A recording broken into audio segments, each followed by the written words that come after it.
ആജ്ഞാപിക്കരുത്, അപേക്ഷിക്കും. ഇയാൾ വണ്ടി വണ്ടി എടുക്കും. എന്റെ പൊന്ന് സാഗർ സാറെ, ഇനി ആ തീക്കളി വേണ്ട. ഒരു മണിക്കൂർ നേരം മരണത്തെ മുന്നേ കണ്ടുകൊണ്ടാണ് ഞാൻ ഈ വണ്ടിയിലിരുന്നത്. മരണം രംഗബോധമില്ലാത്തൊരു കോമാളിയാണ്. ആഗ്രഹിച്ചിരിക്കുമ്പോൾ അവൻ വരില്ല, പ്രതീക്ഷിച്ചിരിക്കുമ്പോൾ അവൻ വരില്ല. വെടിയുണ്ടയുടെയും ബോംബിന്റെയും ഇടയിൽ കിടന്ന് യുദ്ധം ചെയ്യുന്ന പട്ടാളക്കാരൻ ലീവ് കിട്ടി നാട്ടിലെത്തുമ്പോൾ സ്വന്തം പെരടത്തിലെ തേങ്ങ വീണായിരിക്കും മരിക്കുന്നത്. മുമ്പോട്ട് വെച്ച കാർ പുറകോട്ടെടുക്കുന്നവനല്ല ഈ സാഗർ കോട്ടപ്പുറം. ട്രാഫിക് ബ്ലോക്ക് ചെയ്തിട്ടാണോ തന്റെ പ്രസംഗം? വണ്ടി ഭയക്കുന്നവനല്ല സാഗർ. ക്ഷമിക്കാം സാർ, ഇദ്ദേഹം സുപ്രസിദ്ധ നോവലിസ്റ്റ് സാഗർ കോട്ട. സാർ, അദ്ദേഹം വെള്ളം അടിച്ച് കുറച്ച് ഓവറായി പോയതാ. തന്നോട് വണ്ടി എടുക്കാനല്ലേ പറഞ്ഞു? എന്താ കൂടെ വന്നാട്ടെ സാർ? വണ്ടി സാറേ,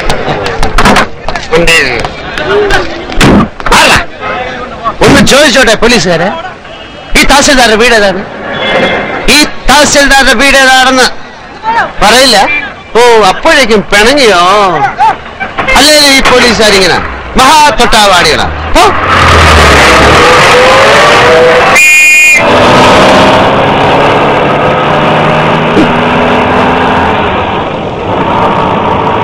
ഡ്രൈവറെ, തഹസിൽദാരുടെ വീട് അന്വേഷിച്ചു.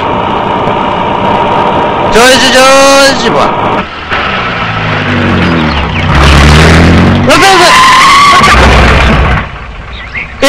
ഒരു തഹസിൽദാരുടെ വീട് പോകുന്നില്ലേ? ഇത്രയും വലിയ ബംഗ്ലാവോ? ആയിക്കൊടുന്നില്ല, എന്നാലും സംശയം തീർത്തിട്ടുള്ള.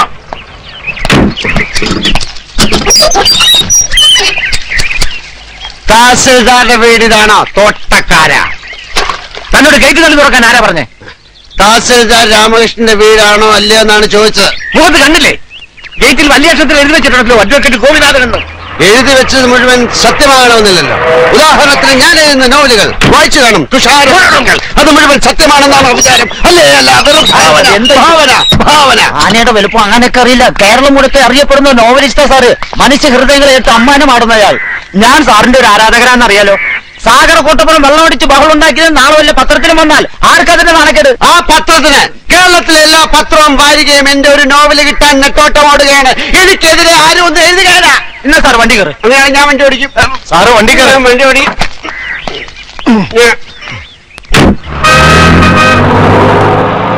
സാർ എത്ര നാൾ കാണും ഈ തഹസിൽദാരുടെ കൂടെ? 30 ആഴ്ചക്കുള്ള ഒരു തുടരൻ ഉടൻ വേണം. ഒരു സർവീസ് സ്റ്റോറിയെ ഉദ്ദേശിക്കുന്നത്. ഒരു സർക്കാർ ഓഫീസിലെ അഴിമതി, കുതികാൽ വെട്ട്, പ്രേമം, ഗർഭം, അതൊക്കെയാ വിഷയം. അപ്പൊ സർക്കാർ ഓഫീസിലെ രീതികൾ, ദൈനംദിന ജോലികൾ, മറ്റ് വിശദാംശങ്ങൾ രാമകൃഷ്ണനുമായ ഒരു ചർച്ച. അതിപ്പോ എത്ര ദിവസം എടുക്കുന്നതും പറയാൻ മേല. ഈ രാമകൃഷ്ണ തഹസിൽദാരായി ഇങ്ങോട്ട് സ്ഥലം മാറ്റം വാങ്ങിച്ചു കൊടുത്ത ഞാനാ. നല്ലതല്ല, പക്ഷെ ഒരു കുഴപ്പമുള്ളൂ, 3 പെഗ് കൂടുതൽ അടിക്കുകയല്ല. ഞങ്ങളെ രാമവർമ്മ ക്ലബിലെ ചീട്ടുകളി ഫ്രണ്ട്സാ. സാറ് ചീട്ടും കളിക്കൂ? കാശ് വെച്ച് കളിക്കൂ. സാറിന്റെ നായകന്മാരൊക്കെ എന്തുമാത്രം സൽഗുണ സമ്പന്നന്മാരാ. ആ നായകന്മാരുടെ സൃഷ്ടാവ് ഇങ്ങനെയുള്ള ആളാണെന്ന് ആരാധകർ അറിഞ്ഞ ഒരു തേങ്ങയിടോ.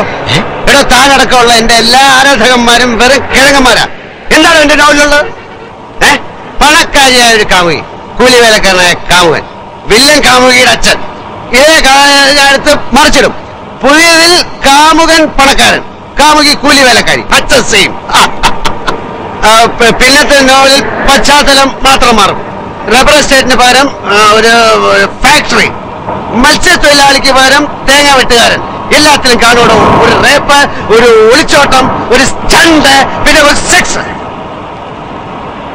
ഡ്രൈവറെ തഹസിൽദാരെ വീഡിയോ കഴിക്കണോ? നമുക്ക് ചോദിച്ചു പോവാം. തനിക്കൊരു സത്യം അറിയാം. പൂങ്കിളി വാരികയിലെ മന്ദാര പുഷ്പങ്ങൾ എന്ന നോവൽ എന്ന നോവലിസ്റ്റ് CV രാജമ്മ ഞാനാ. ക്രിസ്ത്യൻ പശ്ചാത്തലത്തിൽ നോവലുകൾ എഴുതുന്ന മാത്യു പള്ളിപ്പറമ്പിൽ ആരാന്ന? അതും ഞാൻ തന്നെ. അങ്ങനെ എത്രയോ പേരുകളിൽ ഞാൻ എഴുതിക്കൊണ്ടേയിരിക്കും. ആരാധകന്മാര്, ഉണ്ടാക്കന്മാര്.